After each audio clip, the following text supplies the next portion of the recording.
जय गुरु जी। शुक्राना गुरु जी। सारी संगत को जय गुरु जी।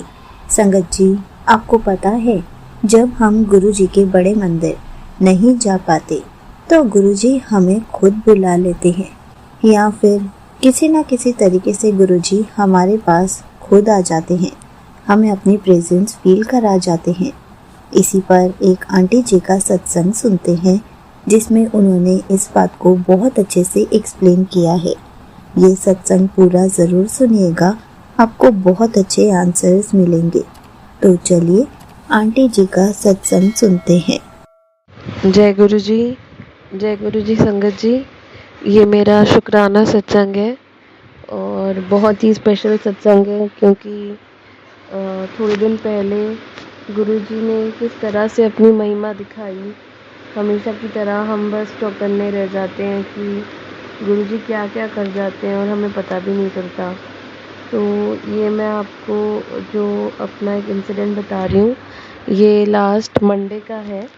मैं हर संडे या हर मंडे हफ्ते में एक बार गुरुजी के बड़े मंदिर जाने की कोशिश करती हूँ। बहुत टाइम से ये सिलसिला चला आ रहा है। गुरुजी की आज्ञा होती है तो वो कोशिश पूरी भी हो जाती है, पर किसी वजह से मुझे इस मंडे कुछ काम था और मैंने गुरुजी की आज्ञा ही ली थी कि गुरुजी ये काम बहुत दिनों बाद फाइनली मैं करने जा रही हूँ, और मैं मंडे से ही वो काम शुरू कर रही थी। पर इस मंडे मेरा मंदिर जाने का भी दिन था, तो मैं थोड़ी पशुपेश में थी कि कैसे होगा, क्योंकि मुझे दर्शन के लिए भी जाना होता है। और जिस मंडे या संडे मैं गुरुजी के दर्शन ना करूं बड़े मंदिर, तो मुझे बड़ा अधूरा सा लगता है। मुझे ऐसा लगता है कि पूरे हफ्ते हम सांसारिक जिम्मेदारियां और स्ट्रेस और भागा दौड़ी में इतना बिजी हो जाते हैं कि हफ्ते में एक दिन गुरुजी के बड़े मंदिर जाकर ऐसा लगता है कि जैसे हमारी पूरी बैटरी फिर रिचार्ज हो गई। गुरुजी जैसे बोलते थे कि तुम सब मैले गंदे भांडे हो और मैं तुम्हें साफ़ करके भेजता हूँ। ऐसा ही फील होता है कि पूरे हफ्ते जितना हमने गुस्सा या परेशानी या जितना भी हम एक नेगेटिविटी अवॉइड कर पाते हैं या कर सकते थे, कहीं ना कहीं इन सांसारिक चीज़ों के प्रेशर में वो नेगेटिविटी हम में आ ही जाती है। भले ही थोड़े कंट्रोल पे आए, बट कहीं ना कहीं वो असर तो करती है। तो ऐसा लगता है कि जब हम गुरुजी के बड़े मंदिर हफ्ते में एक बार जाते हैं तो वो सारी नेगेटिविटी वो बिल्कुल साफ़ करके हमें एकदम नई सोल, नया इंसान बना के वापस भेजते हैं कि हम वापस जाएं और दुनिया से लड़ने के लिए तैयार हो जाएं। पर खैर बहरहाल इस मंडे मेरा वो काम था और मैंने गुरुजी से आज्ञा ली कि गुरुजी मैं बहुत दिनों बाद फाइनली इस काम को आगाज़ कर रही हूँ, तो आपसे मैं आज्ञा लूँगी कि मैं इस मंडे आपसे मिलने बड़े मंदिर नहीं आ पाऊँगी। पर जैसे आप ही कहते हैं कि तन मंदिर, मन मंदिर, घर मंदिर, परिवार मंदिर, जिम्मेदारियाँ मंदिर, तो मैंने सोचा ये जो सिचुएशन है इसमें मैं अपनी वेलबींग को प्रायोरिटी दे रही हूँ आपका आशीर्वाद लेते हुए, तो इसमें आप मेरे साथ रहेंगे। फिर बेसिकली मैं उस दिन मंदिर नहीं जा पाई और मैंने अपना वो काम शुरू किया।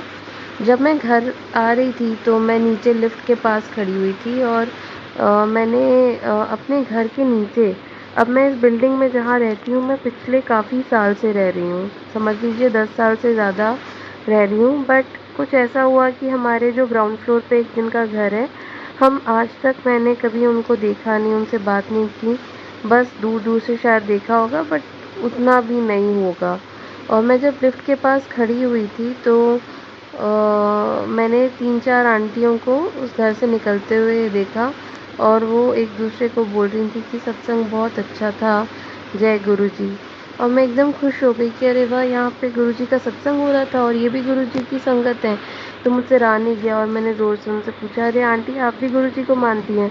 बोली हाँ हम तो मानते हैं और आज हमारे यहाँ सत्संग था, आओ दर्शन कर लो। तो मुझे इतना अच्छा लगा कि मैं बड़े मंदिर नहीं जा पाई और गुरुजी ने साक्षात मुझे उनके घर बुलाया। मैंने उनके घर बहुत टेस्टी, बहुत ही डिवाइन लंगर प्रसाद खाया और वो भी इतना सही, छोले भटूरे और मिठाई। ऐसा लग रहा था जैसे गुरुजी ने खुद सामने बिठा के मुझे बोला कि तू नहीं आ सकी तो क्या हुआ, मैं तेरे पास आ गया। तू परेशान हो रही थी ना कि तेरा ये काम करेगी तो मुझसे मिलने नहीं आ पाएगी, देख मैं तेरे से मिलने साक्षात आ गया। और मुझे इतनी खुशी हुई, इतनी खुशी हुई। मुझे लगा कि गुरुजी किसी ना किसी तरीके से कोई ना कोई रास्ता निकाल ही देते हैं और हम बस सरप्राइज़ होके सोचते रह जाते कि अरे गुरुजी ये कैसे हुआ, ये तो मैंने सपने में भी नहीं सोचा था। और फिर मैंने देखा कि वो आंटी इतने सालों बाद हम मिले, हमने बातें की। मैंने उन्हें बोला मैं अब जब भी बड़े मंदिर जाऊंगी आपको साथ में पूछ लूँगी। तो ऐसा लगा कि गुरुजी कहीं ना कहीं कोई ना कोई तार जोड़ ही लेते हैं। तो बहुत बहुत थैंक यू गुरुजी, शुक्राना गुरुजी। मैं तो ये सोचती हूँ कि उस दिन मैं एक जगह पे उतरी और उसी टाइम पे मैं सही टाइम पे लिफ्ट के पास आई, जिसमें भी गुरुजी की प्लानिंग होगी। और ये मंडे था, बुद्ध पूर्णिमा का दिन, फुल मून पूर्णिमा की थी, जो कि गुरुजी को बहुत स्पेशल मानी जाती है।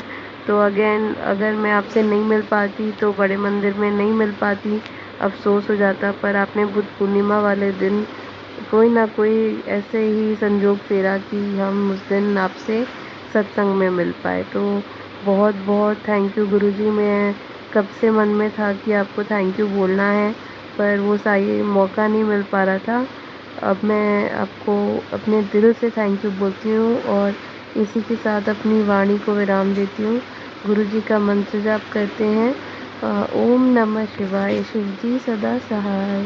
ओम नमः शिवाय, गुरुजी सदा सहाय। ओम नमः शिवाय, शिव जी सदा सहाय। ओम नमः शिवाय, गुरुजी सदा सहाय। जय गुरुजी, शुक्राना गुरुजी। Thank you so much aunty ji, आपने अपना सत्संग पूरे गुरु परिवार के साथ शेयर किया। संगत जी, ये बात सच है, जब हम गुरु जी के पास नहीं जा पाते तो गुरु जी हमारे पास खुद आ जाते हैं या फिर किसी न किसी तरीके से हमें दर्शन जरूर दे जाते हैं। संगत जी, हमें भी ऐसे अपना एक नियम बनाना चाहिए कि हमें महीने में कम से कम 2 बार गुरु जी के दरबार जरूर जाना चाहिए या फिर किसी सत्संग में जाना चाहिए, क्योंकि वहाँ जाने से हमारे कितने कष्ट कट जाते हैं, कितनी प्रॉब्लम्स टल जाती हैं। गुरुजी हमें बहुत सारी ब्लेसिंग्स देते हैं। हमें गुरुजी का ब्लेस्ड लंगर प्रसाद खाने को भी मिलता है, उससे भी हमारे कितने कष्ट कट जाते हैं। और अगर हम गुरुजी के दरबार नहीं जा पाते, बहुत दूर हैं, तो हमें अपने घर पर सत्संग कर लेना चाहिए ताकि गुरुजी हमारे पास आ सके, हमें दर्शन दे सके, हम गुरुजी का ब्लेस्ड लंगर प्रसाद खा सके, गुरुजी हमारे कष्टों को कटवा सके, गुरुजी हमें खूब सारी ब्लेसिंग्स देते रहें। इसलिए हो सके तो आप भी ऐसे ही नियम बनाइए और फिर उसके बाद मिरेकल्स देखिए कि अगर जब आप नहीं जा पाएंगे तो गुरुजी आपको खुद दर्शन देने आ जाएंगे, खुद आपको अपने सत्संग में बुला लेंगे, क्योंकि गुरुजी हर पल हमारे फेस पर स्माइल देखना चाहते हैं, हमेशा हमें खुश रखते हैं। जय गुरुजी, शुक्राना गुरुजी।